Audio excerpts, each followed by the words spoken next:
Hello दोस्तों, नमस्कार। मैं अपने यूट्यूब चैनल में आप सभी का स्वागत करती हूँ। राम सीता विवाह गीत अच्छा लगेगा तो लाइक कीजिएगा, नए मेरे चैनल पर तो सब्सक्राइब कीजिएगा और कमेंट में बताइएगा कैसा लगा मेरा गीत। प्लीज़ आप लोग सपोर्ट ज़रूर कीजिएगा मुझे। राजा जनक एक बगिया लगाइले, बगिया भइले काचनार, बगिया भइले काचनार। ओही रे बगियावा में गिरजा के मंदिलिया, सीता पूजना करे जास, सीता पूजना करे जास। ताही तले राम लक्ष्मण खेले ले शिकारवा, पूछेली सीता एक बात, पूछेली सीता एक बात।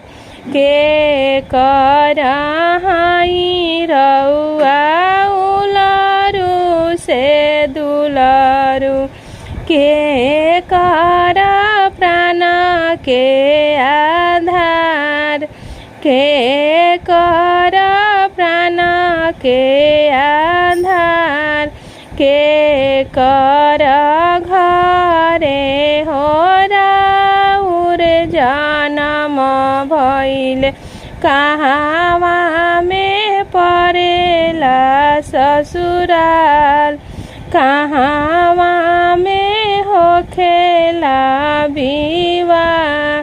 राजा दशरथ जी के उलरू से दुलरू, कौशल्या जी के प्राण के आधार, कौशल्या जी के प्राण के आधार।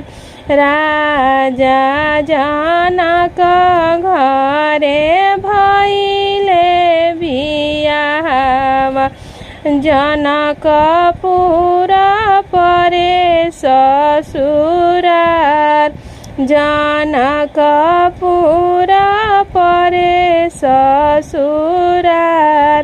आतना बचन जब सुनेली सीता सुंदर, आतना बचन जब सुनेली सीता सुंदर।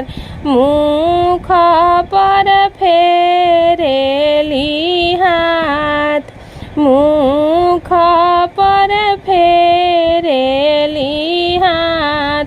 अबही त बाबा घरे हमही कुंवारी हो, कैसे परेला ससुराल, कैसे परेला ससुराल।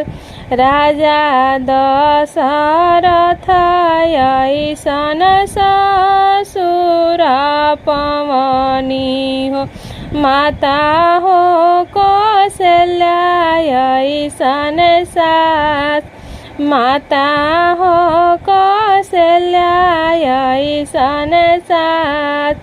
राम ही ऐसन स्वामी हम पवनी हो, लक्ष्मण देवर हमार। राम ही ऐसन स्वामी हम पवनी हो, लक्ष्मण देवर हमार, लक्ष्मण देवर हमार। राजा जनक एक बगिया लगवले हो, बगिया भइले काचनार, बगिया भइले का चनार।